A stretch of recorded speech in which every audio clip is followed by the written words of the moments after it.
My studio was my sanctuary, the quiet heart of my world.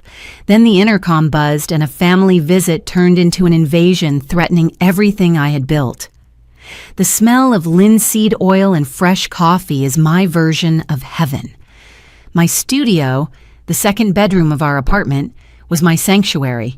Sunlight streamed through the large window, illuminating the dust motes dancing over canvases stacked against the wall and glinting off the jars of brushes I'd meticulously organized by size and type. This room wasn't just a hobby space, it was my business. I was a freelance graphic designer and illustrator, and this room, with my high-end drafting table, my powerful computer, and my sprawling collection of art supplies, was where I made the magic and the money happen. It was my contribution, my half of the dream my husband Mark and I were building together. Mark poked his head in, a gentle smile on his face. "How's the masterpiece coming along?" he asked, holding up a steaming mug. "My hero." "It's coming," I laughed, taking the coffee. "This client wants a logo that's both minimalist and Baroque. I think my brain is about to short-circuit." He leaned against the doorframe, his presence a warm, comforting weight. "You'll figure it out. You always do." He looked around the room, a genuine pride in his eyes. "I love what you've done with this place, you know. It's so... you." That was the best compliment he could have given me. We'd saved for years to get this 2-bedroom apartment in a decent part of the city. We could have gotten a cheaper 1-bedroom, but we both agreed that my work needed its own dedicated space.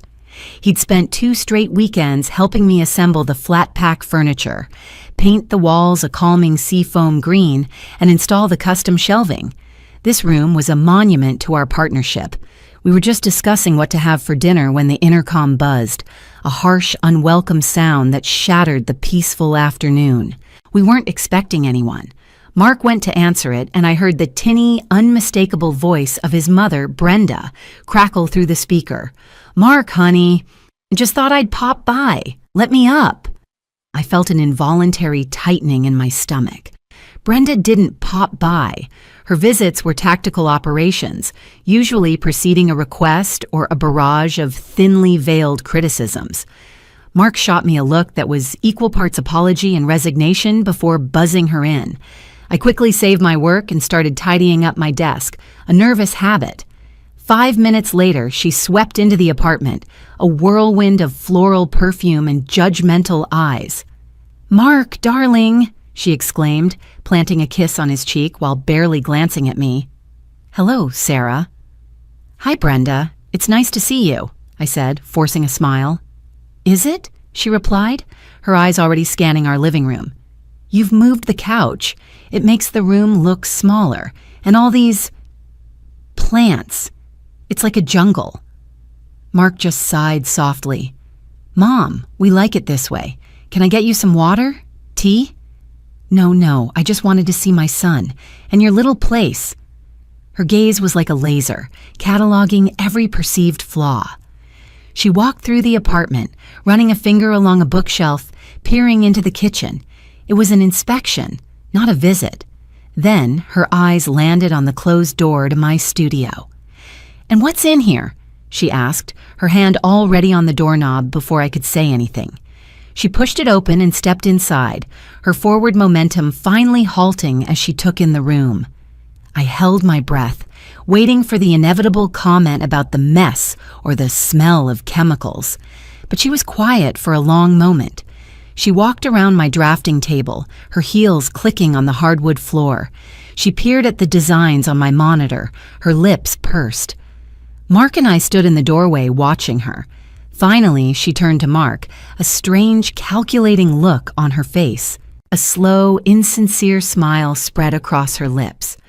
"Nice setup, son," she said, her voice dripping with a sweetness that set all my alarm bells ringing. She patted his arm, but her eyes were locked on me. They were cold like a shark's. "But Emily needs a place, too." My heart dropped. Emily, my sister-in-law, was a black hole of drama and irresponsibility. She floated from one crisis to another, always bailed out by her mother. The last we'd heard, she'd been living with some boyfriend an hour away. Mark shifted uncomfortably. What happened with Derek? Oh, Brenda waved a dismissive hand. Young people. They broke up. It's for the best. He was holding her back. She took another slow look around my studio, her gaze lingering on the daybed in the corner. Then her eyes drilled into mine, her smile gone, replaced by a steely glint of entitlement. You've got a 2-bedroom, don't you, daughter-in-law? The question hung in the air, heavy and suffocating. It wasn't a question. It was a declaration. I could see the whole nightmare unfolding in my head. Emily's clothes everywhere, her music blaring at all hours, my sanctuary invaded, my work disrupted, my peace shattered. I opened my mouth to respond, to explain that this wasn't a spare room, that it was my office, the source of my income, the very foundation of our financial stability. But Brenda cut me off, turning back to Mark as if I hadn't even been about to speak. It's perfect. She can take this room. She won't be any trouble at all. She'll just need it for a little while to get back on her feet. 6 months, maybe a year tops. A year? My blood ran cold. I looked at Mark, pleading with my eyes for him to say something, to shut this down immediately. He looked pale, trapped between the two of us. He opened his mouth, then closed it again, a fish gasping for air. Seeing his hesitation, Brenda pressed her advantage. She smiled, a triumphant, predatory gleam in her eyes. It's all settled then. Honestly, it's such a relief. She started walking towards the front door, pulling her car keys from her purse. No point in delaying the inevitable. She's just downstairs in the car with her things. Why don't you two be dears and help her bring her bags up? The words, "help her bring her bags up," echoed in the sudden, ringing silence of the apartment. It was as if a grenade had been rolled into the room, and we were all just staring at it, waiting for the explosion. My jaw felt like it was wired shut. I was paralyzed, not by fear, but by a rage so pure and white-hot it seemed to vaporize the air in my lungs. This wasn't a discussion. This was a home invasion, orchestrated with a smile and the flimsy excuse of family. I finally found my voice, and it came out colder than I'd intended. No. Brenda stopped halfway to the door and turned around slowly, her eyebrows raised in feigned surprise. I'm sorry? I said no, I repeated, stepping forward, out of the doorway of my studio and into the living room, putting myself squarely between her and Mark. Brenda, this is my office. It's not a spare bedroom. I work from home full-time. My entire business, the income that pays for half of this apartment, is run out of that room. She let out a short, sharp laugh, a sound like glass breaking. Oh, don't be so dramatic, Sarah. Your little drawings. It's a hobby. You can do your hobby at the kitchen table for a bit. Family comes first. It's not a hobby, I bit back, my voice rising. It's my career. The same way Mark's job is his career. Would you ask him to give up his office at the firm so a relative could crash there? That's completely different, and you know it, she snapped, her mask of sweetness dissolving completely. She turned her sights on her son. Mark, are you going to let her speak to me this way? Your sister is downstairs, practically homeless, and your wife is talking about her career. The way she said the word, you'd think I'd just confessed to being a professional cat burglar. Mark looked like a man caught in a bear trap. He ran a hand through his hair, his eyes darting between me and his mother. Mom, Sarah has a point. Her work is important. We didn't discuss this. There's nothing to discuss. Brenda's voice climbed into a shrill register. My daughter needs a place to stay, a safe place. Are you going to turn your back on your own flesh and blood? Just then, the intercom buzzed again, longer and more insistent this time. We all jumped. Brenda stalked over to it and pressed the button. What is it, Emily? Mom, what's taking so long? Emily's whiny voice filled the apartment. My phone's at 2% and I'm parked in a loading zone. Are you coming or what? Brenda shot a venomous, triumphant glare at me. See, she's waiting. Mark, buzz your sister in. We'll talk about this once she's upstairs. No, I said again, my voice trembling with adrenaline. Don't you dare buzz her in, Mark. We are not talking about this once she's upstairs. We are talking about it now, and the answer is no. But the pressure was too much for him. His mother's tear-filled, manipulative eyes, his sister's impatient whining through the intercom. It was a pincer movement he was not equipped to handle. I saw the resolve crumble in his face. Sarah, let's just let her come up so she's not waiting on the street. We can talk calmly. The moment she walks through that door with a suitcase, it's over, Mark.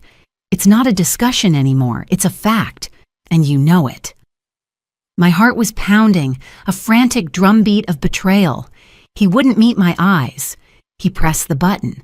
The lock downstairs clicked open with a deafening buzz that sounded like a death sentence for my peace of mind. A few minutes later, the door swung open and in walked Emily. She wasn't disheveled or upset. She was perfectly made up, scrolling through her phone and dragging a ridiculously oversized pink suitcase that looked like it had been in a fight with a baggage handler and lost. She didn't even look up. Finally, I thought I was going to have to call an Uber. My data is almost out. She finally glanced up from her screen, taking in the scene. Me, standing stiffly with my arms crossed. Her mother, looking like a smug vulture. Her brother, looking like he wanted the floor to swallow him whole. Her eyes swept over our living room with a distinct lack of interest until they landed on the open door to my studio. "Oh, cool," she said, a flicker of something resembling enthusiasm in her voice. She walked right past me into my sanctuary. "Wow, this is a pretty big room. Nice light. Is this where I'm staying?" She dropped her purse on my drafting table, scattering a neat stack of sketches. That was it. The last shred of my composure snapped. "Get your purse off my work," I said, my voice dangerously low. "And no, you are not staying here. Not in this room, not in this apartment. I am so sorry for whatever you're going through, Emily, but this is not an option." Emily looked genuinely shocked, then offended. "Excuse me?" Brenda stepped forward, placing a protective arm around her daughter's shoulders. "You hear that, Emily? She's kicking you out, kicking her own family out onto the street." Tears welled in Emily's eyes with practiced ease. "But Mom said you had a spare room. I don't have anywhere else to go." The scene was pure, weaponized melodrama, and Mark was falling for it. Hook, line, and sinker. He looked at me, his face a mess of guilt and desperation. "Sarah, please," he whispered, his voice cracking. "Look at her. She's my sister." "And I'm your wife," I shot back, my own eyes now burning with tears of frustration. "This is our home, the one we built together. You are letting them walk all over us, all over me." Brenda started sobbing loudly, a theatrical, heaving performance. Emily joined in, her whimpers punctuated by pitiful little sniffs. It was a symphony of manipulation, and I was the audience and the villain all at once. Mark looked from his crying mother and sister to my furious, rigid stance. He was breaking. I could see it.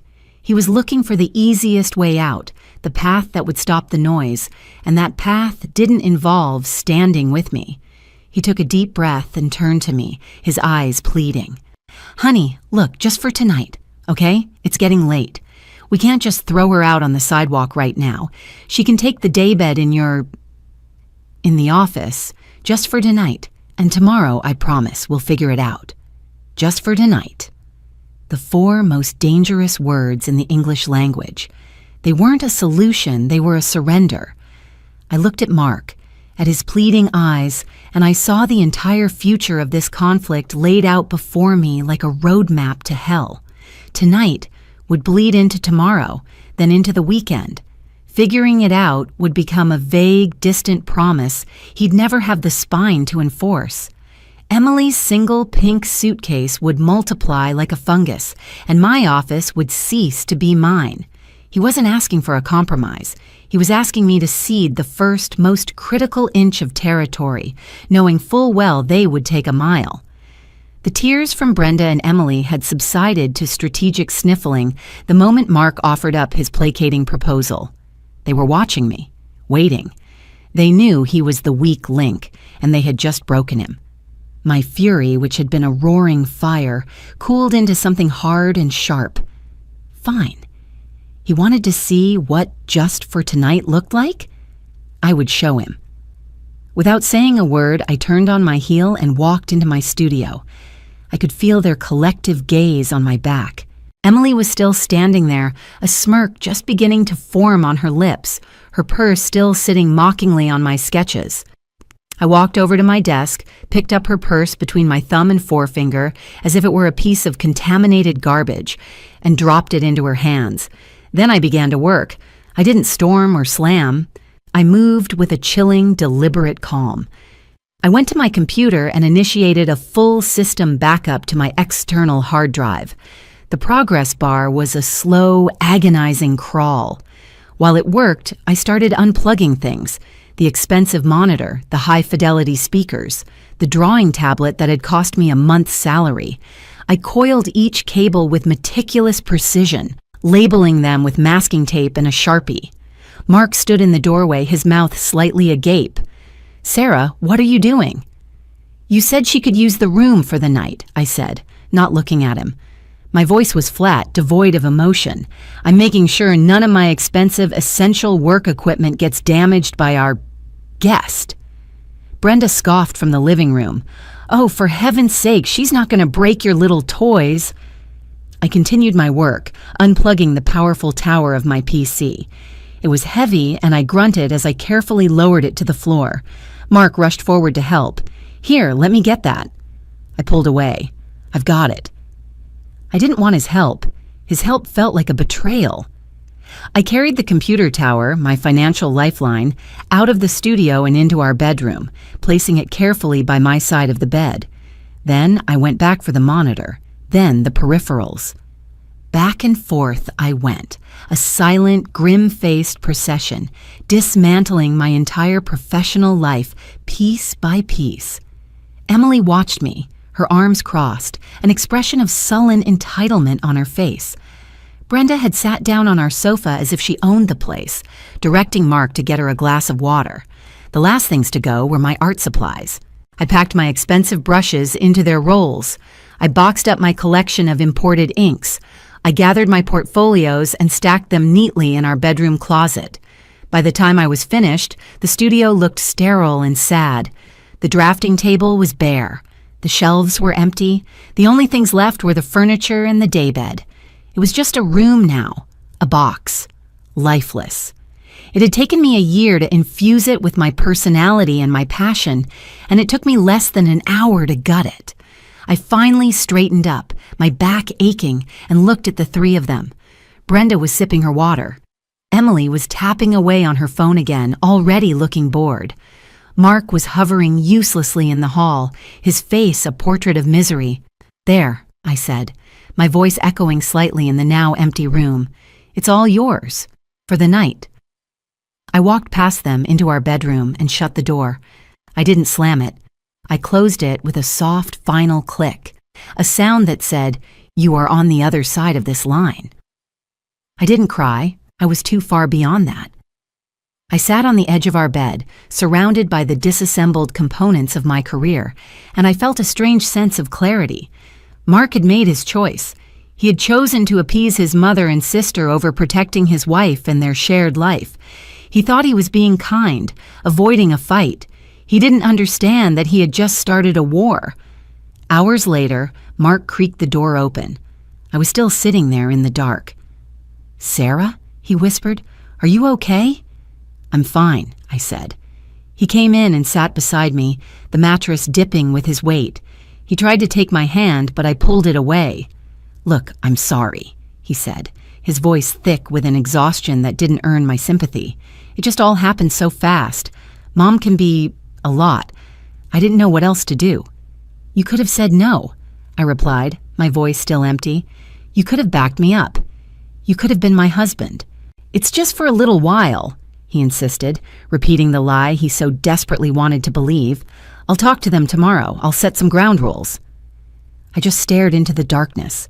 I could hear Emily on the phone in her new room, laughing loudly. I could hear the television blaring in the living room where Brenda had apparently decided to camp out for the evening. Our quiet, peaceful home had become a hostile environment in the space of a few hours. Mark eventually gave up trying to talk to me and got ready for bed. As he was brushing his teeth, his phone, which he'd left on the nightstand, buzzed. I glanced over. It was a text message from Brenda. I knew I shouldn't look, but I couldn't stop myself.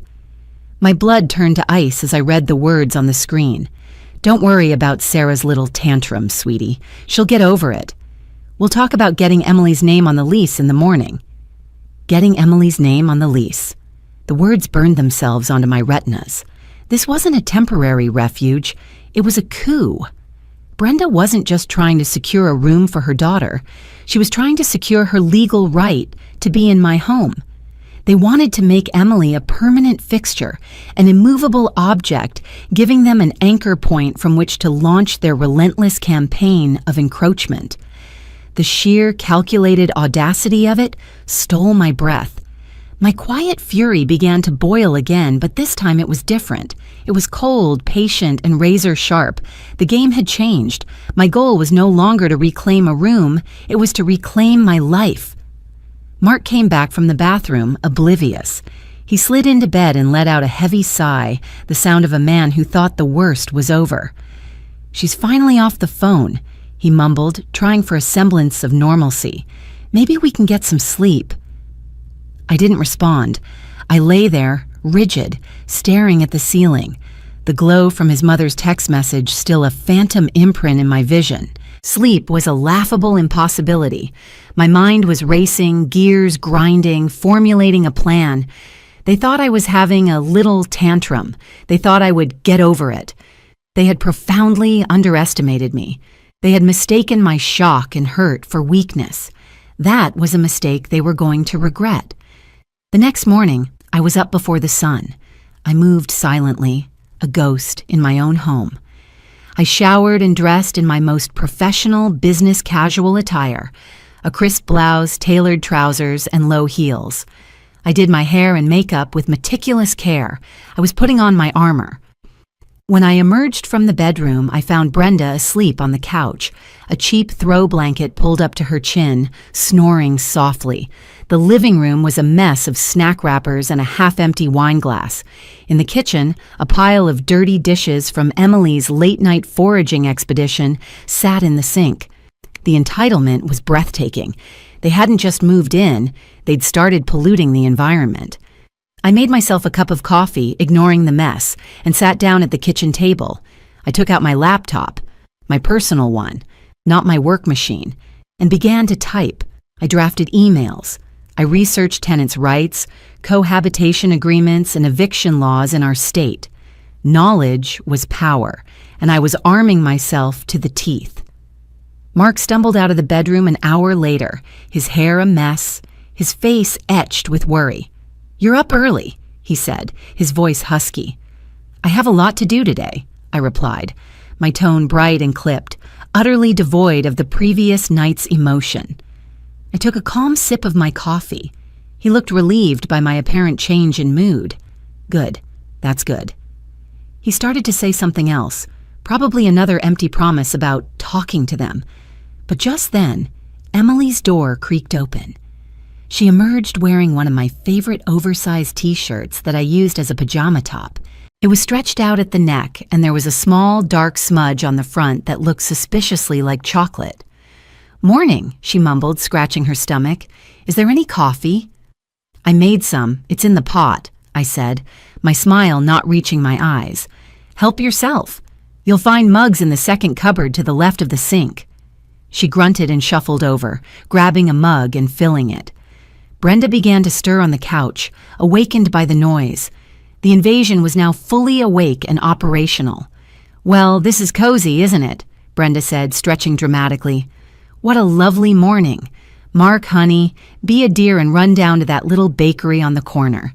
Your sister and I are just dying for one of their almond croissants." Mark looked at me, a silent question in his eyes. I just gave a tiny permissive shrug. Let him go. I needed him out of the apartment anyway. He grabbed his keys, looking grateful for an excuse to escape the tension, and left. The moment the door clicked shut behind him, Brenda's demeanor changed. She sat up, her eyes sharp and focused on me. "Right," she said, her voice all business. "Now that he's gone, let's talk turkey, Sarah. I'm glad to see you're being more reasonable this morning." I kept my pleasant plastic smile in place. "What is there to talk about, Brenda?" "The living arrangement," she said, as if it were obvious. "Emily will need to be added to the lease, of course, just for formalities, and we'll need to figure out her contribution. She can probably cover, say, $100 a month for utilities once she gets a little job." $100 for a room in one of the city's more expensive neighborhoods. The delusion was almost admirable. "That sounds complicated," I said, choosing my words carefully. "There are all sorts of legal implications to adding someone to a lease." "Nonsense!" She waved her hand dismissively. "It's just a piece of paper. The landlord won't mind. It's more security for him, really." Emily piped up from the kitchen counter, where she was scrolling through her phone. "And I'm going to need a key, obviously." "Of course, dear," Brenda cooed. "We'll get you a key made today." I took another slow sip of my coffee, letting the silence hang for a moment. I looked from Brenda's smug, expectant face to Emily's bored, entitled one. I had them right where I wanted them. "Actually," I said, setting my mug down with a soft click, "there's been a bit of a change in plans." Brenda's eyes narrowed. "What do you mean?" "Well, after our conversation last night, I had a lot of time to think. And you're right, Brenda. Family is important. And Mark and I, we have a 2-bedroom apartment. It's a resource we shouldn't be selfish with." A slow, triumphant smile spread across Brenda's face. She thought she'd won. "Exactly. I knew you'd see it my way." "I do," I continued, my voice smooth as silk. "Which is why I called my cousin this morning. You remember my cousin, Jessica? The one whose husband just left her with the 2 toddlers? Her landlord is selling her building and she's being evicted at the end of the month. She has absolutely nowhere to go." I paused, letting the statement land. "And since family comes first, and she's my flesh and blood, I told her she and the kids could have the 2nd bedroom. They'll be moving their things in this afternoon." The silence in the room was a physical thing. Brenda's triumphant smile froze, cracked, and then crumbled into a mask of pure disbelief. Emily looked up from her phone, her jaw slack, the half-eaten croissant forgotten in her hand. They stared at me as if I'd just sprouted a second head. I held Brenda's gaze, my expression a perfect placid lake, betraying none of the triumphant turmoil raging beneath the surface. You what?" Brenda stammered, her voice a strangled whisper. "I called my cousin Jessica," I repeated, enunciating each word with cheerful clarity. She was so relieved, she burst into tears. It's so wonderful to be able to help family in their time of need, isn't it? Her little ones, Liam and Sophie, are so excited. Liam is 4, and he's just obsessed with trucks. Sophie is 2, and she's just learned to walk, so we'll have to do some serious baby-proofing.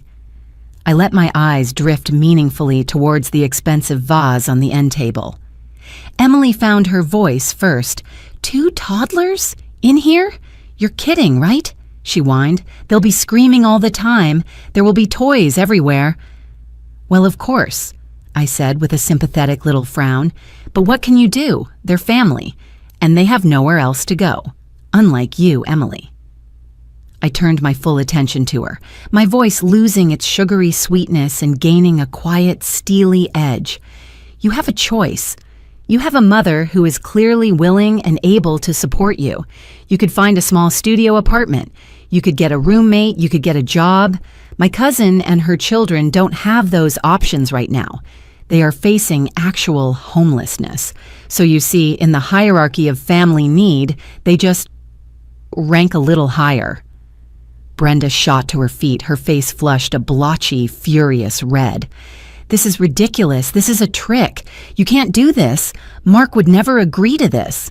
"Wouldn't he?" I asked, raising an eyebrow. "Mark agrees that family comes first.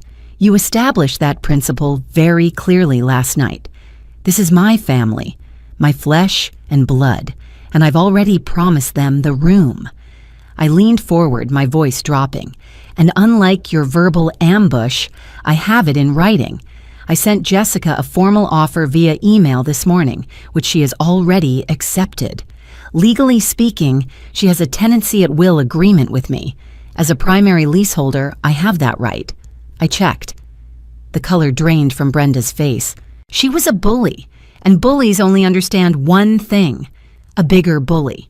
And in that moment, armed with logic, legal precedent, and a complete refusal to be cowed, I was the bigger bully.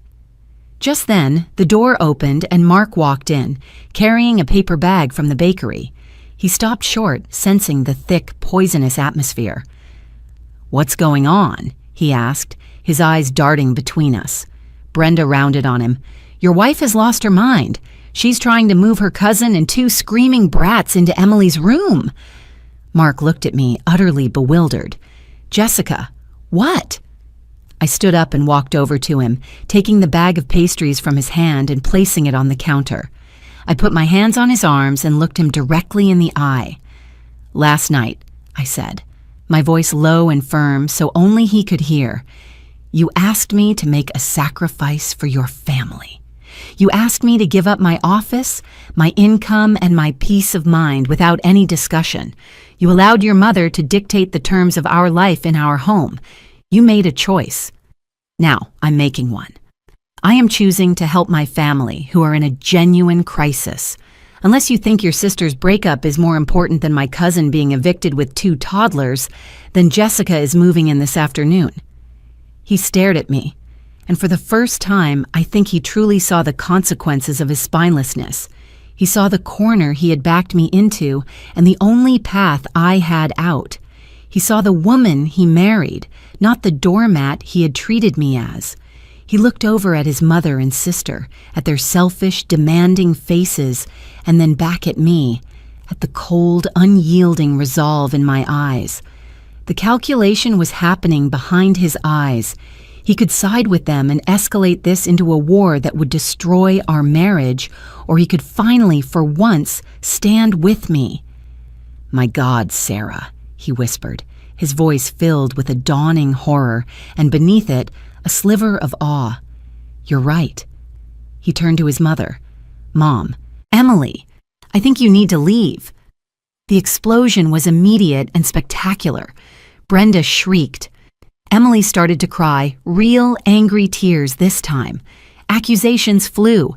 I was selfish. I was cruel. I was tearing the family apart. I simply stood back and watched Mark handle it. He wasn't perfect. He stumbled over his words and he flinched when his mother's voice got particularly shrill, but he didn't back down. He repeated it over and over. "You have to leave. This is Sarah's home, too. We are not doing this." Finally, after a tornado of insults and slammed doors, they were gone. Emily dragged her pink suitcase out, leaving a long scratch on the hardwood floor as a final parting gift. The apartment fell into a profound, ringing silence. Mark stood in the middle of the living room, looking wrecked. He turned to me, his eyes full of shame. "Jessica, is she really moving in?" I let out a long, slow breath. "No," I said softly. "She and her husband made up last week. They're fine. But you didn't know that." The understanding washed over his face, the relief followed by a deeper wave of shame. He finally got it. He finally understood the lengths I had been forced to go to in order to protect myself when he wouldn't. "I am so sorry, Sarah," he said, his voice thick with emotion. "I failed you. I let them. I was a coward. I promise you, that will never happen again." It wasn't a magic fix. The trust between us had been badly damaged, but it was a start. That afternoon, he didn't just help me move my office equipment back into my studio. He did it himself with a quiet reverence, treating each piece of my professional life with the respect it deserved. When everything was back in its place, he stood in the doorway just as he had before. "I get it now," he said. "This isn't a spare room. It's your half of everything." I nodded, feeling the tightness in my chest finally begin to loosen. "Yes," I said, "it is." The smell of linseed oil and coffee filled the air again, but it smelled different this time. It smelled like victory, It smelled like home, my home, and I knew with absolute certainty that no one would ever try to take it from me again.